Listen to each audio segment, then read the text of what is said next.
কংগ্রেস কোনো নৈতিক কাজকে সমর্থন করে না। অনৈতিক কাজ তৃণমূল কংগ্রেস সমর্থন করে বলেই যারা নৈতিকতার প্রমাণ দিল তাদেরকে আজকে বহিষ্কার করা হলো। আমরা লিখিতভাবে জানিয়েছি যে একটা অ্যাটেন্ডেন্স খাতা, সেই খাতাকে রেজলিউশনে পরিণত করে যেখানে বহু বিধায়ক ছিল না তাদের ব্লক লেটারে নাম লিখে সেটাকে জমা দেওয়া হয়েছে। এর চেয়ে বড় অনিয়ম হতে পারে না। কারা এটা করছে সন্দেহ হচ্ছে? দল করছে।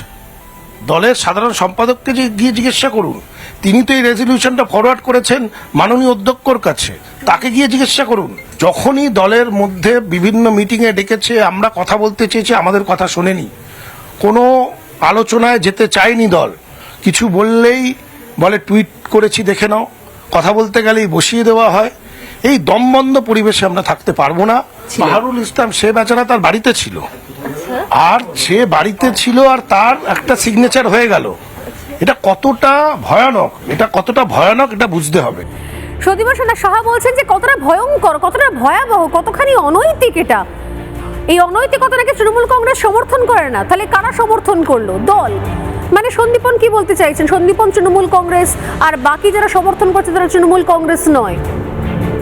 দুটো বিষয় রয়েছে, একটা হচ্ছে এমন কি পরিস্থিতি পড়লো যে কারণে তৃণমূল কংগ্রেস নেতৃত্বের সন্দীপন সাহার সই জাল করতে হলো, আর দুই, যদি তা না হয় তাহলে সন্দীপন সাহা ঋতব্রতরা কোন উদ্দেশ্যে দলে থেকে ধরনের দল বিরোধী মন্তব্য করলো? তাহলে কি দলটা ভাঙার জন্য? এবং সেখানে কতজন বিধায়ক তারা তাদের সঙ্গে যোগাযোগ রেখেছেন? মানে এতজন বিধায়ককে একসঙ্গে একজোট করে নিয়েছে তারা ইতিমধ্যে। নতুন তৃণমূল হিসেবে, নতুন বিরোধী দল হিসেবে তারাই থাকবে, আর যারা তৃণমূল কংগ্রেস তৈরি করলো তারা থাকবে না।